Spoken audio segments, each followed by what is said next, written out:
Hey everybody, welcome to Wide Family Farm. Today we are doing a little garden experiment. Come along with us and we'll show you what exactly we are doing.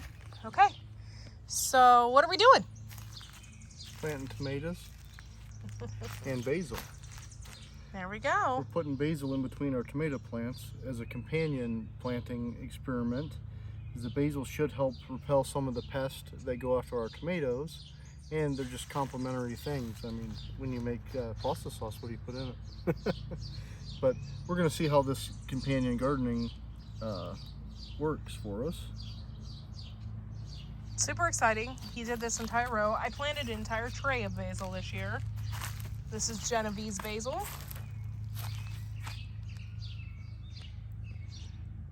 We were running low on our supply, so we're gonna grow a bunch of it to dry again. So I'm super excited about getting this in the ground. We had a lot of experiments work for us, and I'll show you one here in a minute. Any keys to planting these tomatoes? What are you doing as far, are we putting an egg in the hole this year? No, we're not doing the egg in the hole because of the raccoon problem we had last year. So what I'm doing is just using it's a organic fertilizer you can buy at Walmart. I'm putting my hole in the ground for my tomatoes. I have a auger bit that I use, so I drill down, a good 8-10 inches or so, and I put organic fertilizer in there, and then plant the tomato plant out. Like these tomato plants are all about that tall, and I plant them pretty deep. That way they can get some more roots off the stems. I prune off any leaves that are looking kind of bad, like this one here's got a little bit of spots on it, so I'm gonna go ahead and take it. That's the bad part about growing heirloom plants. You gotta really watch, because the blights will get on those things and take them out real fast. But and then once I get them in the ground, what I'm doing, because we've had a little bit of a calcium deficiency in this soil because we're still building it, I went ahead and sprinkled some garden lime on the surface of the soil, and then I watered it in. So we're getting, right before we even get blooms, before any of that, we're already starting to work on getting calcium in that soil to try to minimize our blossom end rot problems. So hopefully we won't have any at all this year. Just kicking it off this way. And These plants are looking super healthy, and so is the basil. We just had a really, really good year of things going super good. All of my flowers were looking super healthy, and some of them even had blooms on them. Yeah, we already have marigolds that are bloomed already. Yeah. Just planted them yesterday. So let us know what you think. Have you done the basil next to the tomatoes before? And if so, did it work out for you? How did basil work for you as a companion plant? Leave your comments below. And yeah, it's looking pretty good already. We're so excited to get everything into the ground. This is the auger bit that I have. I like it better than some of the shorter ones. Like Gear Gridden has the shorter one. It's only about this long, different style. I like this one. I don't have to bend over,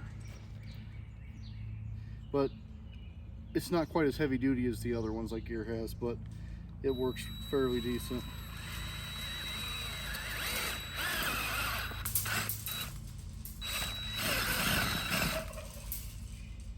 And there's my hole. That's simple. Looks great. Helps fluff up the soil a little bit too as it goes down in there, so that's always good. What I'm doing, I just throwing a handful of this in there, and then putting my plant in. Okay, so earlier last year we had bought Muscovy ducks, and the Muscovies actually, we put them in the garden in the fall, and we thought, well, let them get the bugs. We just heard so many good things about putting ducks in the garden, and it actually turned out to be a really cool thing. So let me go ahead and show you what exactly we have experienced with that. We still have a lot of garden cleanup to do. This is where the ducks were. The ducks just kind of did their thing in here. They ate a lot of the plants stuff, just bugs. They were in here pretty much all fall, okay? All fall, all winter. So we had taken them out, and if you notice, do you notice anything? You probably don't, but I notice a huge difference in this bed alone. All of the duck poop and everything all fall, all winter was all in this bed. And I can already tell a huge difference in my oregano and a huge difference in my rhubarb. And if you go over here, for some reason the ducks really love to sit in this bed, and they pooped in here. We left a lot of that in here, and my rose bush is just going absolutely crazy. It is doing so good this year. So there was a lot of good things about having the Muscovy ducks released in our garden. Okay, so one thing is we left the Muscovy ducks in our garden all fall and winter, and we haven't seen a whole lot of bugs yet because we are not technically full-on gardening yet. But what we have noticed is, as far as their food fertilizer is concerned, and their poop, it's making my plants thrive, and they're doing really, really good. We will let you know later on if it helps with any of the bug pressure in the garden, as far as them eating beetles or anything like that. I'm not really sure.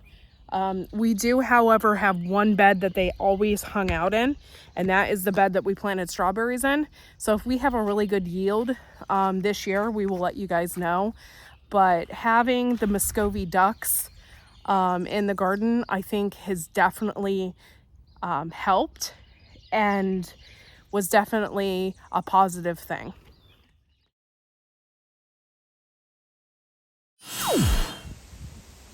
Okay, so as I'm walking through here, the ducks are looking at me funny. These are Muscovies. They're starting to get their little white things on their roof of their head. Look at that. That one is definitely. They're kind of cute. I kind of like you. Yeah, I like when you wag your little butt. Yeah.